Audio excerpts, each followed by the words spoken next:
আসসালামু আলাইকুম ওয়ারাহমাতুল্লাহ।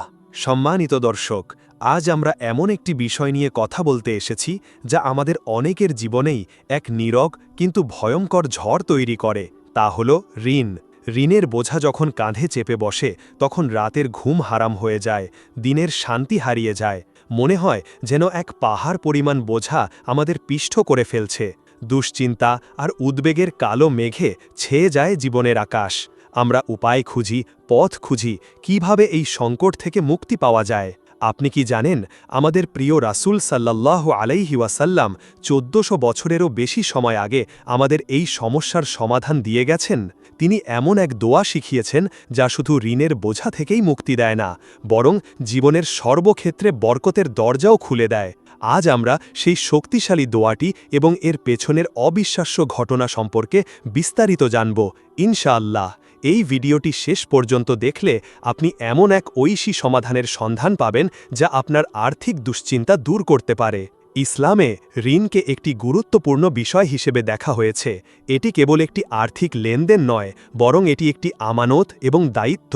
রাসূল সাল্লাল্লাহু আলাইহি ওয়াসাল্লাম নিজে আল্লাহর কাছে ঋণ থেকে আশ্রয় চাইতেন। চিন্তা করে দেখুন, যিনি ছিলেন সমগ্র মানবজাতির নেতা, তিনিও ঋণের ভয়াবহতা থেকে আল্লাহর কাছে পানাহ চাইতেন। কারণ তিনি জানতেন ঋণ মানুষের সম্মানকে ক্ষতিগ্রস্ত করে, তাকে মিথ্যার আশ্রয় নিতে বাধ্য করতে পারে এবং ওয়াদা ভঙ্গ করতে প্ররোচিত করতে পারে। ঋণগ্রস্ত অবস্থায় মৃত্যুবরণ করাকে ইসলামে অত্যন্ত বিপজ্জনক হিসেবে গণ্য করা হয়েছে। শহীদের মতো মহান মর্যাদাপ্রাপ্ত ব্যক্তিরও ঋণ পরিশোধ না হওয়া পর্যন্ত জান্নাতের পথে বাধা থাকতে পারে। তাই ঋণ থেকে মুক্তি লাভের জন্য চেষ্টা করা প্রত্যেক মুমিনের জন্য অপরিহার্য একটি ইবাদত। আর এই চেষ্টার সবচেয়ে বড় হাতিয়ার হল মহান আল্লাহর সাহায্য চাওয়া, কারণ তিনিই রিজিকদাতা, তিনিই সংকটমোচনকারী। যখন বান্দা পুরি একনিষ্ঠতা ও সিনসিয়ারিটির সাথে তার কাছে হাত তোলে, তখন তিনি কখনো ফিরিয়ে দেন না। চলুন আব আমরা সেই ঐতিহাসিক ঘটনাটি শুনি যেখান থেকে এই দোয়ার উৎপত্তি। ঘটনাটি বর্ণনা করেছেন প্রখ্যাত সাহাবী আবু সাঈদ খুদরি রাদিয়াল্লাহু আনহু। একদিন রাসূল সাল্লাল্লাহু আলাইহি ওয়াসাল্লাম মসজিদে নববীতে প্রবেশ করলেন। তখন নামাজের সময় ছিল না। তিনি দেখলেন আনসারদের একজন সাহাবী আবু উমামা রাদিয়াল্লাহু আনহু মসজিদে একাকী বসে আছেন। তার চেহারায় ছিল গভীর বিষণ্ণতা ও চিন্তার ছাপ। রাসূল সাল্লাল্লাহু আলাইহি ওয়াসাল্লাম তার কাছে গেলেন এবং অত্যন্ত মায়া ও ভালোবাসা নিয়ে জিজ্ঞেস করলেন, হে আবু উমামা, আমি তোমাকে নামাজের সময় ছাড়াও মসজিদে বসে থাকতে দেখছি, কি হয়েছে? আবু উমামা রাদিয়াল্লাহু আনহু ভারাক্রান্ত হৃদয়ে উত্তর দিলেন, ইয়া রাসূল আল্লাহ, আমি প্রচণ্ড দুশ্চিন্তা ও ঋণের বোঝায় জর্জরিত। এই দুটি জিনিস আমাকে ঘিরে ধরেছে, আমি কোনোভাবেই এর থেকে বের হওয়ার পথ খুঁজে পাচ্ছি না। দেখুন, একজন সাহাবীর জীবনেও এমন কঠিন সময় এসেছিল। তিনি উপায় না পেয়ে আল্লাহর ঘরে এসে বসেছিলেন। আমাদের জীবনেও যখন এমন পরিস্থিতি আসে, আমাদেরও উচিত আল্লাহর দিকে ফিরে আসা। রাসূল সাল্লাল্লাহু আলাইহি ওয়াসাল্লাম, যিনি ছিলেন উম্মতের জন্য রহমত, তিনি আবু উমামার কষ্ট অনুভব করলেন। তিনি তাকে বললেন, আমি কি তোমাকে এমন কিছু বাক্য শিখিয়ে দেব না যা তুমি বললে আল্লাহ তোমার দুশ্চিন্তা দূর করে দেবেন এবং তোমার ঋণ পরিশোধের ব্যবস্থা করে দেবেন? আবু উমামার চোখে মুখে আশা ফুটে উঠল। তিনি আগ্রহের সাথে বললেন, অবশ্যই শিখিয়ে দিন ইয়া রাসূল আল্লাহ। তখন রাহমাতুল্লিল আলামিন আমাদের প্রিয় নবীজি সাল্লাল্লাহু আলাইহি ওয়াসাল্লাম তাকে একটি দোয়া শিখিয়ে দিলেন এবং বললেন, তুমি এই দোয়াটি প্রতিদিন সকালে ও সন্ধ্যায় পাঠ করবে। আবু উমামা রাদিয়াল্লাহু আনহু বলেন, আমি রাসূল সাল্লাল্লাহু আলাইহি ওয়াসাল্লামের শেখানো কথা মতো ঠিক সেভাবেই আমল করতে লাগলাম। কিছুদিন পরেই আল্লাহ সুবহানাহু ওয়া তাআলা আমার সমস্ত দুশ্চিন্তা দূর করে দিলেন এবং আমার সকল ঋণ পরিশোধের ব্যবস্থা করে দিলেন। সুবহানাল্লাহ, কি অসাধারণ একটি ঘটনা!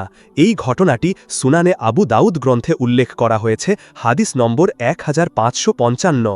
তাহলে চলুন আমরা আর দেরি না করে সেই দোয়াটি জেনে নিই।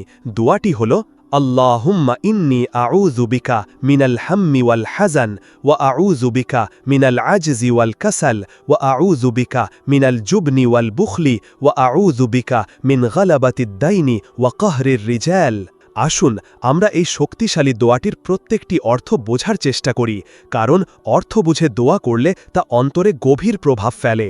প্রথম অংশে বলা হয়েছে, আল্লাহুম্মা ইন্নী আউযু বিকা মিনাল হাম্মি ওয়াল হাযান, অর্থাৎ হে আল্লাহ, আমি আপনার কাছে আশ্রয় চাই দুশ্চিন্তা ও দুঃখ থেকে। আল হাম হল ভবিষ্যতের বিষয়ে অপ্রয়োজনীয় উদ্বেগ ও টেনশন, আর আল হাজান হল অতীতের কোনো ক্ষতির জন্য দুঃখ ও আফসোস করা। এই দুটি জিনিস মানুষের মানসিক শক্তিকে পুরোপুরি নষ্ট করে দেয়। তাই আমরা প্রথমেই আল্লাহর কাছে মানসিক প্রশান্তির জন্য আশ্রয় চাইছি।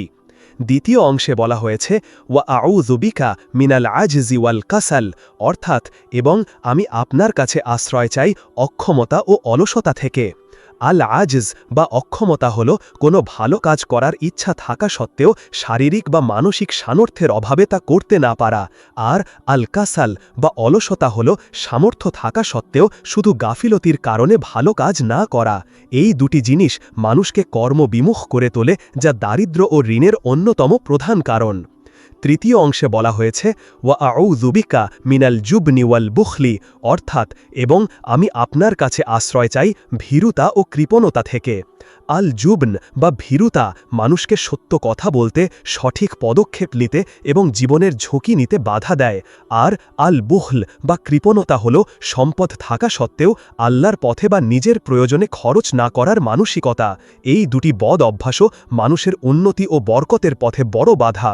এবং দোয়ার সবচেয়ে গুরুত্বপূর্ণ অংশে বলা হয়েছে ওয়া আউযু বিকা মিন গালাবাতিদ দাইনি ওয়া কাহরির রিজাল, অর্থাৎ এবং আমি আপনার কাছে আশ্রয় চাই ঋণের বোঝা ও মানুষের জবরদস্তি থেকে। গালাবাতিদ দাইন মানে হল ঋণের এমন বোঝা যা মানুষকে পুরোপুরি কাবু করে ফেলে, যার ভারে সে নুয়ে পড়ে। আর কাহরির রিজাল মানে হল মানুষের দ্বারা অত্যাচারিত, অপমানিত বা লাঞ্ছিত হওয়া। ঋণ বেড়ে গেলে অনেক সময় পাওনাদারদের কাছ থেকে এমন পরিস্থিতির শিকার হতে হয়। তাই আমরা সরাসরি এই দুটি ভয়াবহ পরিস্থিতি থেকে আল্লাহর কাছে পানাহ চাইছি। লক্ষ্য করে দেখুন এই দোয়াটি কত ব্যাপক। এটি শুধু ঋণ মুক্তির কথাই বলছে না, বরং যে সব চারিত্রিক ও মানসিক দুর্বলতার কারণে মানুষ ঋণে জর্জরিত হয়, সেই সব দুর্বলতা থেকেও আল্লাহর কাছে আশ্রয় চাওয়া হচ্ছে। এটি একটি পূর্ণাঙ্গ প্যাকেজ। তবে এখানে একটি বিষয় অবশ্যই মনে রাখতে হবে, শুধু দোয়া পড়লেই সবকিছু হয়ে যাবে এমনটা ভাবা ভুল। দোয়ার সাথে সাথে চেষ্টাও করতে হবে। ইমাম ইবনুল কাইয়াম রাহিমাহুল্লাহ বলেছেন, দোয়া হলো একটি অস্ত্রের মতো। অস্ত্রের কার্যকারিতা নির্ভর করে ব্যবহারকারীর শক্তির উপর। তাই এই দোয়াটি পড়ার পাশাপাশি আপনাকে কয়েকটি কাজ অবশ্যই করতে হবে। একনিষ্ঠা নিয়ত, আপনাকে পুরি সিনসিয়ারিটির সাথে বিশ্বাস করতে হবে যে একমাত্র আল্লাহই আপনাকে এই বিপদ থেকে উদ্ধার করতে পারেন। 2 দৃঢ় বিশ্বাস বা ইয়াকিন, দোয়ার সময় মনে কোনো সন্দেহ রাখা যাবে না, পূর্ণ বিশ্বাস রাখতে হবে যে আল্লাহ আমার দোয়া কবুল করছেন বা করবেন। 3 হারাম উপার্জন পরিহার, আপনার আয় যেন অবশ্যই হালাল হয় সেদিকে সর্বোচ্চ মনোযোগ দিতে হবে। হারাম টাকায় কোনো বরকত নেই এবং হারাম খেয়ে করা দোয়া কবুল হওয়ার সম্ভাবনা কমে যায়। 4 অক্লান্ত চেষ্টা, আপনাকে আপনার ঋণ পরিশোধের জন্য একটি প্ল্যান করতে হবে এবং সেই অনুযায়ী কাজ করতে হবে। অলসতা ঝেড়ে ফেলে আয়ের নতুন পথ খুঁজতে হবে। আপনার চেষ্টায় সামান্য ঘাটতিও রাখা যাবে না। আপনি যখন চেষ্টা শুরু করবেন তখন এই দোয়ার বরকতে আল্লাহ গায়েবী পথ খুলে দেবেন। তিনি এমন সব জায়গা থেকে আপনার জন্য রিজিকের ব্যবস্থা করবেন যা আপনি কল্পনাও করতে পারেননি। 5 ঋণ পরিশোধের জন্য আন্তরিক থাকা, যার কাছ থেকে ঋণ নিয়েছেন তার সাথে ভালো ব্যবহার করুন এবং আপনার বর্তমান অবস্থা সম্পর্কে তাকে জানান। সময় চেয়ে নিন এবং ওয়াদা অনুযায়ী পরিশোধের সর্বোচ্চ চেষ্টা করুন। সুতরাং প্রিয় দিনী ভাই ও বোনেরা, যারা আজ ঋণের দায়ে ভারাক্রান্ত, হতাশ হবেন না। আল্লাহর রহমত থেকে নিরাশ হওয়া পাপ। আপনি আজ থেকেই এই আমলটি শুরু করুন। প্রতিদিন ফজর ও মাগরিবের নামাজের পর অথবা যে কোনো সময় সকালে ও সন্ধ্যায় পূর্ণ মনোযোগ ও বিশ্বাসের সাথে এই দোয়াটি পাঠ করুন। পাশাপাশি আপনার সাধ্যমতো চেষ্টা চালিয়ে যান। ইনশাআল্লাহ আপনিও আবু উমামা রাদিয়াল্লাহু আনহুর মতো আল্লাহর পক্ষ থেকে আসা অলৌকিক সাহায্যের অভিজ্ঞতা লাভ করবেন। আপনার জীবনের দুশ্চিন্তার মেঘ কেটে যাবে, ঋণের বোঝা হালকা হবে এবং বরকতের বাড়িধারায় আপনার জীবন সিক্ত হবে। আল্লাহ সুবহানাহু ওয়া তাআলা আমাদের সবাইকে সব ধরনের ঋণ থেকে মুক্ত করুন, আমাদের রিজিকে বরকত দান করুন এবং রাসূল সাল্লাল্লাহু আলাইহি ওয়াসাল্লামের দেখানো পথে তৌফিক দান করুন। আমিন। আজ এ পর্যন্তই। ভিডিওটি যদি আপনার হৃদয় ছুঁয়ে যায় তাহলে এটা শেয়ার করে আপনার প্রিয় মানুষদেরকে এই তথ্যটি জানিয়ে দিন, যেন তারাও এটি জানতে পারে। এরকম ইসলামিক তথ্যবহুল ভিডিও সবার আগে পেতে চ্যানেলটি সাবস্ক্রাইব করে পাশের বেল আইকনটি ক্লিক করে রাখুন।